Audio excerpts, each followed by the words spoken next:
you have said what happened in Minneapolis to George Floyd and everything that's happening there and around the country is a crucial test of your profession. You've said that. It's a crucial test of our profession in terms of law enforcement. I need to ask you this because some of the latest news is that President Trump, as we know, has had a conference call with governors. And some of that audio has come out and we're using it. And in it, he says to governors, he says, you're weak. He says, many of you should be, not showing this weakness. We're laughing stocks. You need to dominate. You need to dominate. I want to ask you not to, if you don't want to, comment on the President of the United States. But is the right direction for police today in this environment to go out and dominate and to show that they're quote unquote not weak? What should the police be doing now to calm this terrible situation? Let me just say this to the President of the United States on behalf of the police chiefs in this country. Please, if you don't have something constructive to say, keep your mouth shut, because you're putting men and women in their early 20s at risk. It's not about dominating. It's about winning hearts and minds. And let's be clear. We do not want people to confuse kindness with weakness, but we don't want ignorance to ruin what we've got here in Houston. And speaking for my colleagues across the country, where their officers are being injured, community members are being injured. If you don't have something to say, like Forrest Gump, then don't say it, because that's the basic tenets of leadership, and we need leadership now more than ever. And it hurts me to no end, because whether we vote for someone, we don't vote for someone, it's still our president. But it's time to be presidential and not try to be like you're on The Apprentice. This is not Hollywood. This is real life, and real lives are at risk. And I ask the American people to please join with the police, stand together. Let's shift this to where it needs to be, to the voting booth. Pay attention to the hearts and of the people that we elect. And the reason this stuff happens is because too many people right now in this country that are throwing blocks, bricks, and damaging property never bother to vote. So you have a choice. Lift up your voice, be heard in the voting booth, and continue to march peacefully.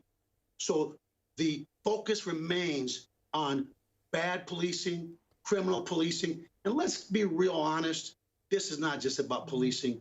It's about society and this disproportionality of the things going on in our country, from education to health to food to everything that we all as human beings hold near and dear. So please, please don't react to that. If we just hug one another, the only thing that will happen to overcome hate is love. And love and engagement. Let's engage and let's do what we can control, which is our own actions, our own hearts, and exercise without fail our right to vote.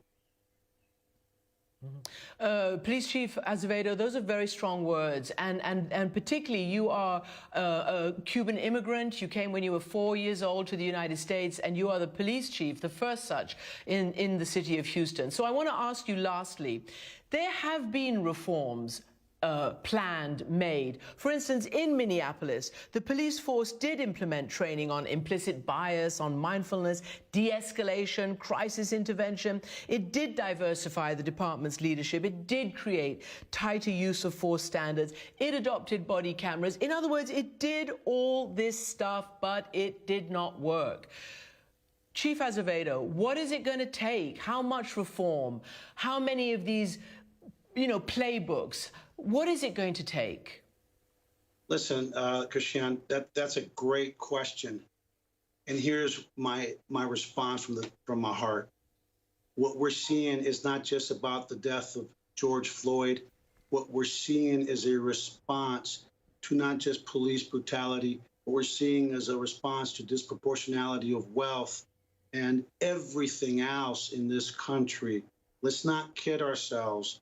Unfortunately, when good policing happens, which happens every day in our country, it doesn't make the news. Tens of millions of contacts every year in very dynamic situations. It doesn't make the news. We're the most visible cog of government, and when we get it wrong, there's no excuse. We can't excuse it. We have to accept it.